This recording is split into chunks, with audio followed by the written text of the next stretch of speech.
YouTube. Get a job. That's what I'm going to be doing here before too long. Looking to get a job. Yeah. Well, it's definitely the trend of the last 3-4 weeks, even a little bit more than that, probably for some of us, of freight taking a dip. Yep, I'm still living that nightmare. And you get into this headspace where what's the next move, right? You have a conversation with your dispatch, try and get a feel for why things are the way they are, where things are going. Of course,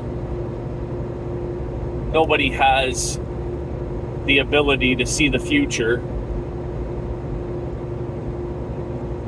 I thought I had positioned myself with this company to be immune, if you will, from the freight shortage. Of course, it hasn't dipped to the point where, I'm getting multiple days off in a row or not getting a paycheck. But when my paycheck, takes let's just say 20 to 30%, as much as 30% hit, well, that's considerable enough to,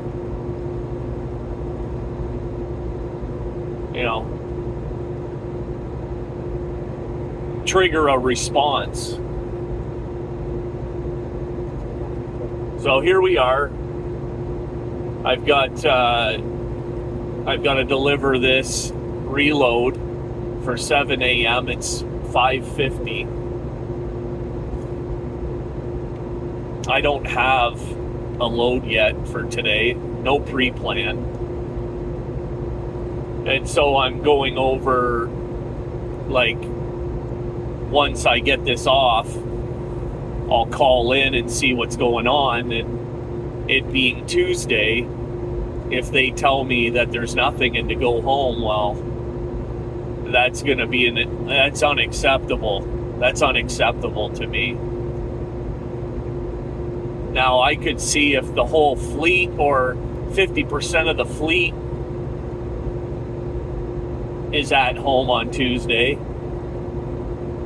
But if there's one or two of us, and I'm one of the one or two, well, that's going to present a problem for me, right? And it's at that point where when your company shows you their ass, don't dismiss it as their big toe, right? It is what it is. I'm going to have to address it, because I certainly am not going to be one of these drivers that come on YouTube and talk about, well, I don't know what happened. 1 minute things are fine, and the next minute they're calling me in and telling me to turn my keys in and empty out the truck. I don't know what happened. Completely oblivious to what was plainly obvious to some isn't. There's people out here, they refuse to accept what is true, the obvious. And I'm not going to go down that road. I never have, and I never will. And I'm not going to bury my head in the sand and go, oh, let's just hope that it gets better. No. Here we are, probably, like I said, week 4, week 5, where it's been very inconsistent, and I get it, right? I've heard it, right? I had the conversation, and I was told that there's people coming and knocking on our door asking for work, right? Looking for freight. I had mentioned in the past that this company I'm with, majority of our freight is contracted. It's a medium-sized company, and typically they do very well. You know, it's a publicly traded company, so I have done a little bit of digging, right? There are the guys that have been on the fleet with high seniority that are working consistently, right? I'm never going to get to a point where I have as much seniority as these people, right? I'm never going to get to the point where I'm equal with them seniority wise, and so if I'm always going to be, baby tomato, then there's probably like not going to be a future for me here. And that's a reality that I didn't think I was going to have to deal with here. I really was under the impression that there was lots of work, and there has been, right? Like I said, this is all new to me, very new, and it's not that I've not dealt with work shortage in the past, right? Not very often I've dealt with work shortage. I don't know that I've ever left a company, and no, I have never left a company due to work shortage. Never.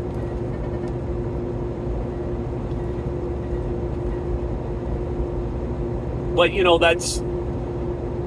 I probably left for like a reason, like, frustrated and just things weren't going well, and the work shortage was probably intermingled within that, but I never,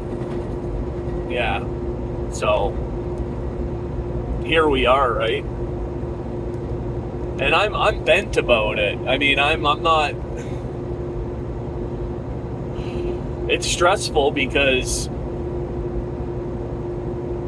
while I don't want to push the panic button, I certainly don't want to, I'm not willing to accept the scraps. Does that make sense? Right?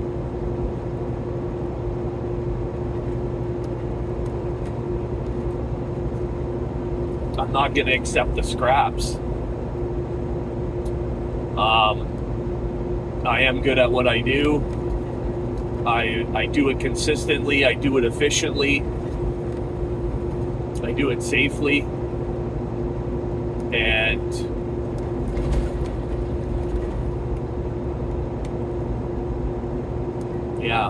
I mean, part of me has considered like maybe my company has got onto this channel.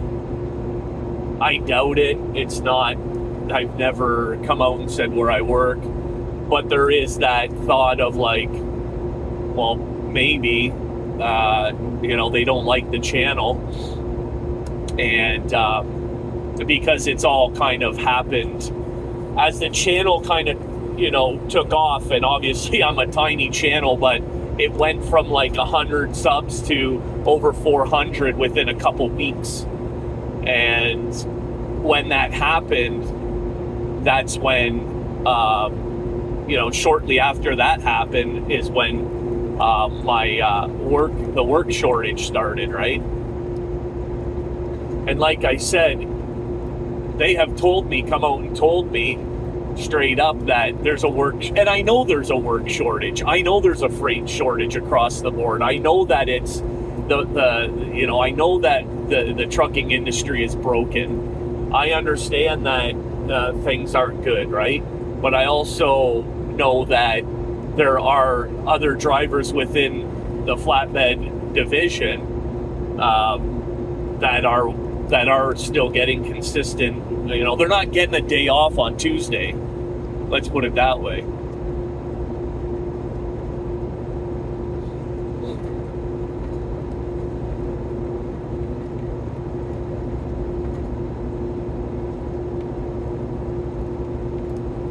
And that's a hard pill to swallow, right?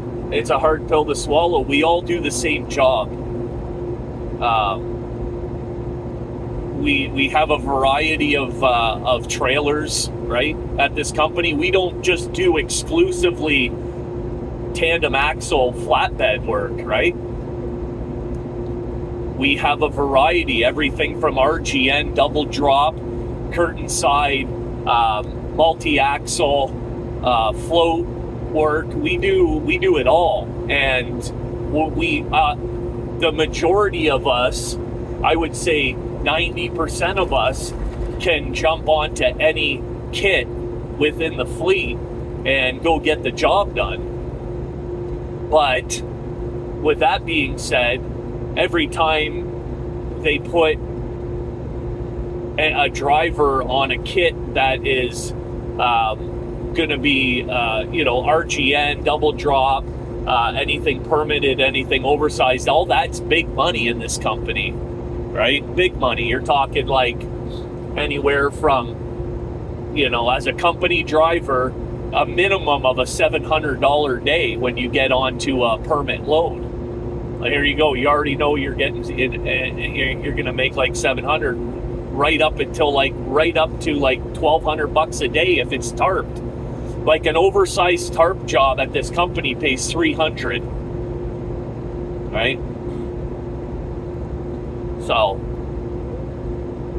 and then you've got your hourly premium, and then and it compounds, right? It's a compounding scale.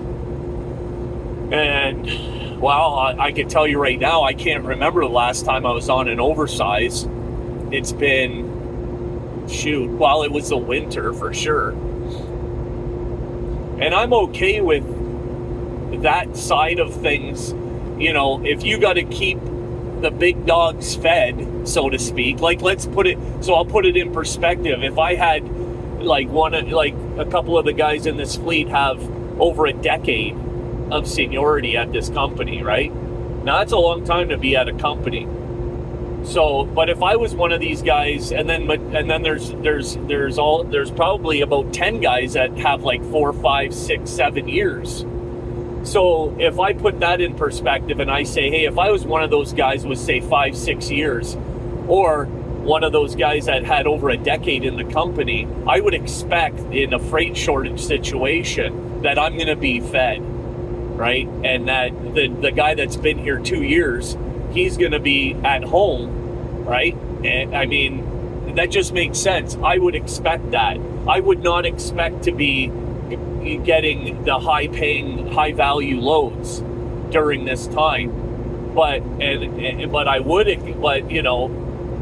I would not expect not to be getting, I should say, if I was one of these guys. With, you know what I'm trying to say. Now, with that being said, as a guy who has low seniority at the company, I'm not sitting here saying, hey, where's my high value loads? But what I do expect as somebody who's been consistent, never left the company in a situation, never had a situation at the company, I'm not one of these drivers who's a headache, right? And although we don't really have drivers that are headaches on the specialized flatbed division, on this specialized flatbed side of things, but on the van side of things, there are drivers over there, they're just complete nightmares, right? They can't even wipe their own ass without calling in. But with that being said, here we are, and I'll take just give me my straight time. Give me my 55 hours at straight time. I understand. No hard feelings. I don't like it. I don't like the taste of a shit sandwich, but I understand that I got to eat one once in a while. Right? So, I'll keep you guys up to speed. I'll let you know how it goes from here. Driver's lounge over and out.